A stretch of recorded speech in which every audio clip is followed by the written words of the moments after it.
Slava Ukraini! I'm Michelle Bonder. You're listening to Ukraine in a Nutshell, the podcast where we're all having fun while educating ourselves, including me, because my beloved motherland always has some facts about itself that surprise me immensely. This is the second part of Independence in a Nutshell, a special episode dedicated to the 31st anniversary of Ukraine's independence last Wednesday. At first, I thought that it would be weird to release an Independence Day themed episode after the holiday, but then I remembered one of our president's most inspiring speeches. Here's the quote: "Our independence does not end and will never end. And there will be our 32nd Independence Day and 33rd and all the following ones as long as time on earth lasts. Ukraine will live forever, and it will only get stronger every day." So I decided that it's never too late because independence isn't just a date on the calendar, it's a special place in my and every Ukrainian's heart.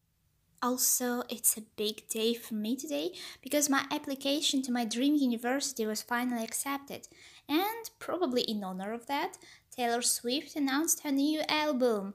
I'm so happy, and I'm letting you know because this is kind of my personal holiday, so I'm celebrating by releasing a podcast.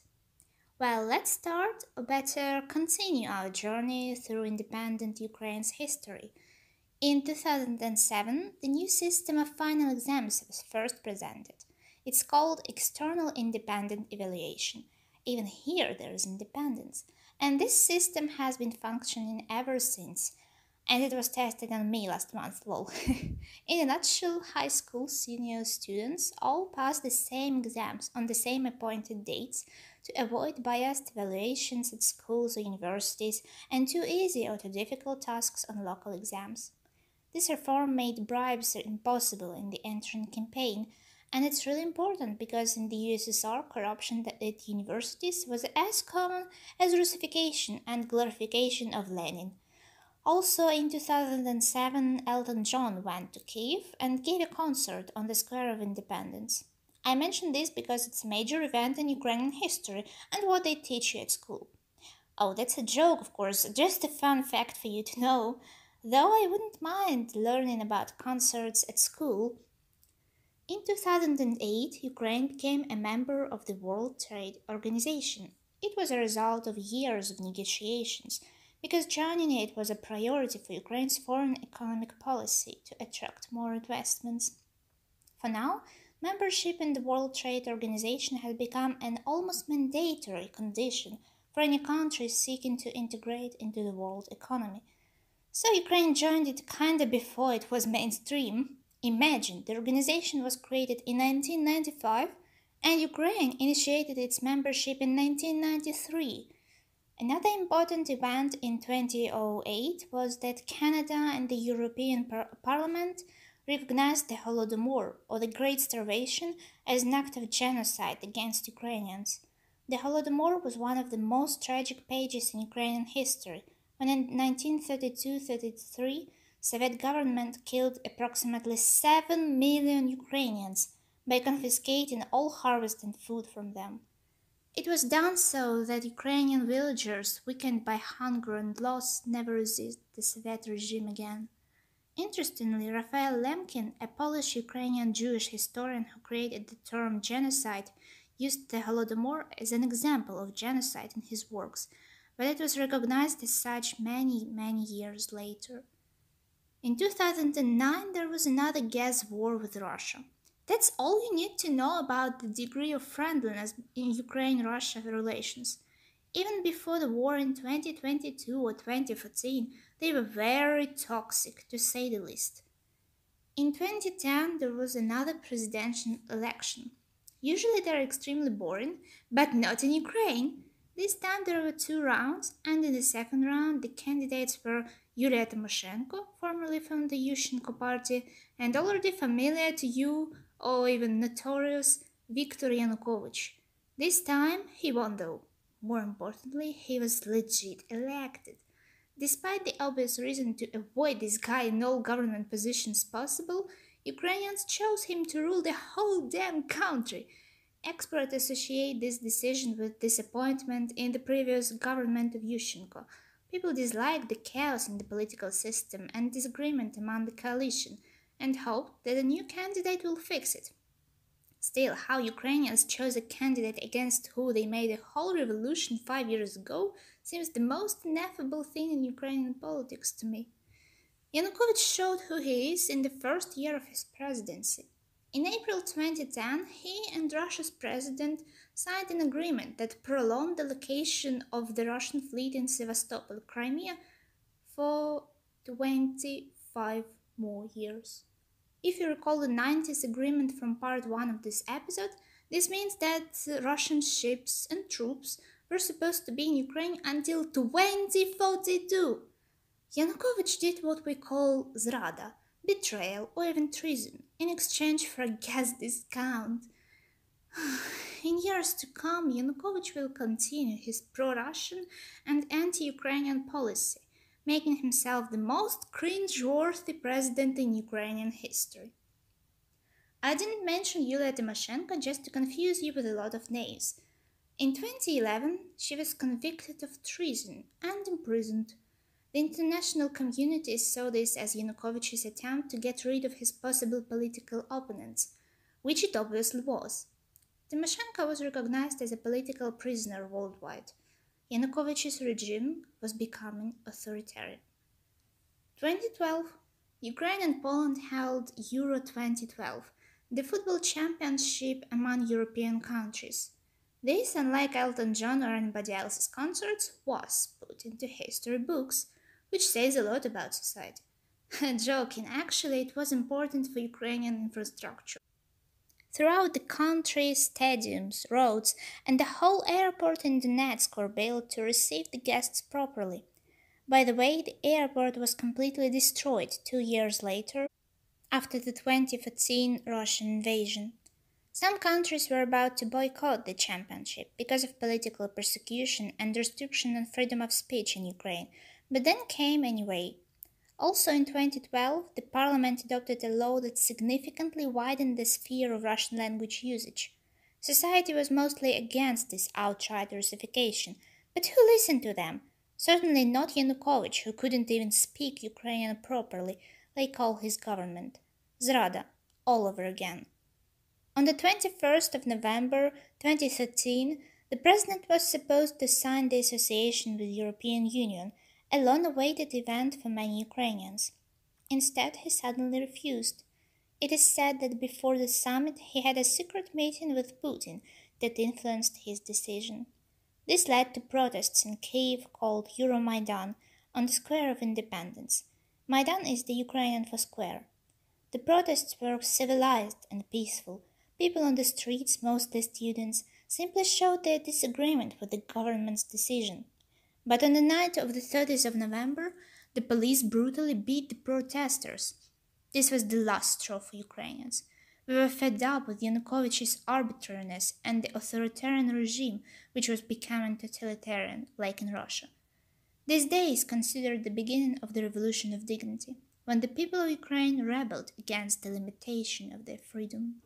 The capital was bursting with tents, posters, then even barricades because, unlike the Orange Revolution, this one met violent resistance from the government. But most importantly, Kiev attracted people from all over Ukraine, the people who did everything they could to make a difference. During the days of the largest gatherings, there were up to 1 million people on the Maidan, in Kiev alone. I should mention that the rallies were held in other cities too, though the most dramatic and history-changing events took place in the capital. 2014.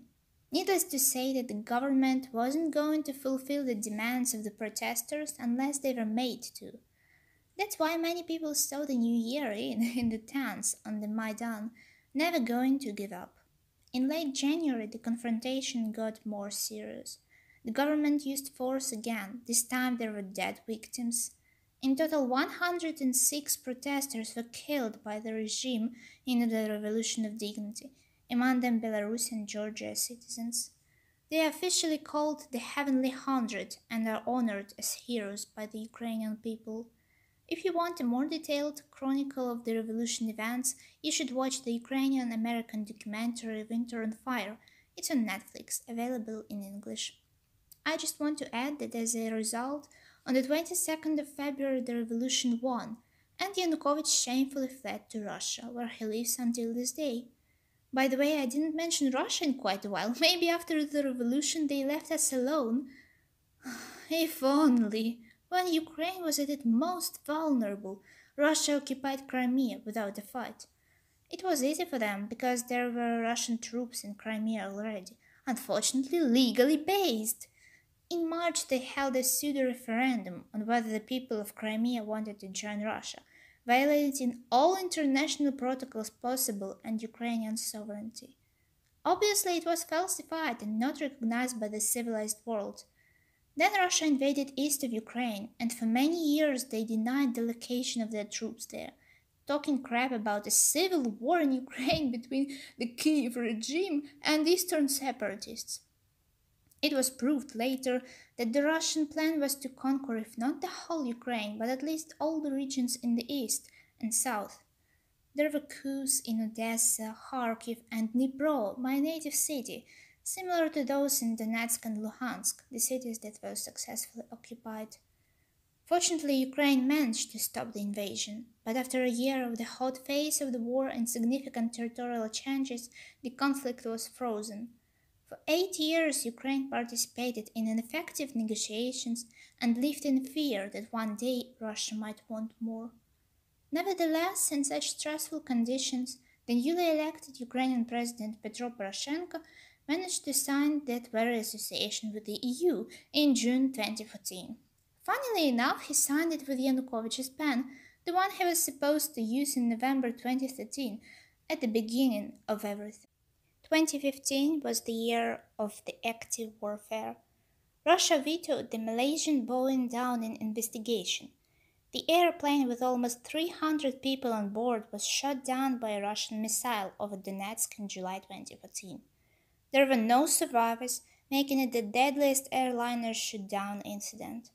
Though Russia denied its involvement in the catastrophe, it was obvious and proven later by the investigation bypassing the veto. After all, why would they veto it if they were innocent? And this shooting down was only one example of Russian violence. In 2016, Ukrainian government started a decommunization campaign. The goal was to get rid of the Ukrainian colonial past in political and cultural life. Monuments of Soviet mass murders sanctified by the totalitarian regime were put down. Streets and cities named after them were named in honor of worthy Ukrainians. My city used to be called Dnipropetrovsk. The Dnipro is the main river of Ukraine, and Petrovsky was a Soviet official responsible for the Great Starvation. Only in 2016 it was rightly and neatly renamed Dnipro. Another city in Ukraine used to be Kirovograd, named after the organizer of mass reparations Kirov. Now it's called Kropivnitsky because a prominent Ukrainian playwright Marko Kropivnitsky was born there. Sounds much more logical, doesn't it?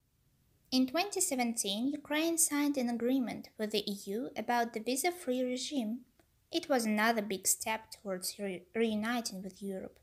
This year, Ukraine hosted the Eurovision in Kyiv because last year, Crimean Tatar singer Jamala won the contest as the representative of Ukraine. His song 1944 was in English and Crimean Tatar languages, and the lyrics were about the Soviet deportation of indigenous people of Crimea to the east of the USSR in 1944. Thanks to Jamala, the world found out about another crime of the Soviet regime. In 2018, Ukrainian Orthodox Church got autocephaly from the Universe Patriarch. I'm not an expert in the church hierarchy, but before the Ukrainian Church was always a subordinate of the Moscow Patriarch. Autocephaly put an end to it, and it was very important because the Russian Orthodox Church explicitly supports the Russian invasion and broadcasts Russian propaganda even in prayers. 2019 was another election year. Ukrainians chose Volodymyr Zelensky. I think by now he's world famous. Interestingly, he never had a career in politics before. Instead, he used to be the country's most famous comedian and actor. In a 2015 TV show called Servant of the People, Zelensky played the role of a history teacher who unexpectedly becomes the president of Ukraine, as you can see manifest in works. Besides, Zelensky in real life political party was called Servant of the People later. A lot of his fans were mocked for voting for a clown in 2019, but our president proved to be worthy following the Russian invasion in 2022. In 2020, Ukraine, like the whole world, experienced the coronavirus pandemic. It was as awful as anywhere, so there is no use to retell what you already know. We stayed home, very scared, thinking that it was the most horrible thing in our lifetime. If only we knew it wasn't, and there is a violent war ahead. 2021 was a milestone for Ukraine. We celebrated the 30th anniversary of independence. That was a year of recalling our history. Basically, the media was doing what I'm doing, but more detailed and professional. There was a big parade in Kiev and Odessa, great performances, concerts of Ukrainian and foreign singers. If you know Andrea Bocelli, he was there too. The cheerful posters all over Ukraine, you could feel the spirit of the independence. Ukrainian Mriya, or the Dream, the biggest plane in the world, flew on that parade too. It was its last ceremonial flight, unfortunately. On the 27th of February 2022, Russians destroyed it. After the victory, we will rebuild it, because the Ukrainian dream can't be destroyed by missiles. Well, 2022. I won't be wrong if I say that it's the hardest challenge for Ukraine of the 21st century. First of all, because nobody expected a medievally barbaric war in modern Europe. Throughout this year, our sorrow was always mixed with joy. There were victories among so many losses. In the middle of the invasion, Ukraine got the status of a candidate state to the European Union. Just like in 2014, when the association was signed, Europe lent a hand to Ukraine when it was in need. I can't help mentioning our viral victory in Eurovision in May that lifted all Ukrainian spirits and helped spread the information about Mariupol and Azovstal right from the stage. I believe there are many victories ahead for Ukraine, and next time this year I'll be recording a special episode and telling you about the way Ukraine won in its fight for independence. I hope this information was useful and interesting for you. You know, history helps get rid of delusions. Once I naively believed that Russia was always friends with Ukraine and attacked in 2014 completely unexpectedly. After learning history, I memorized for the rest of my life that the invasion was merely a culmination in this chain of abusive events in toxic relations. If after listening to this episode it was one of the things you memorized too, I fulfilled my goal here. It was a pleasure for me to research the topics for this massive episode. If it was a pleasure for you to listen to it, let me know in the comments. I'd be more than happy to find out that you enjoy what I'm doing. I hope you didn't run out of your chamomile tea. If you did, I highly recommend you renew your supplies, because the next episode is coming in a week.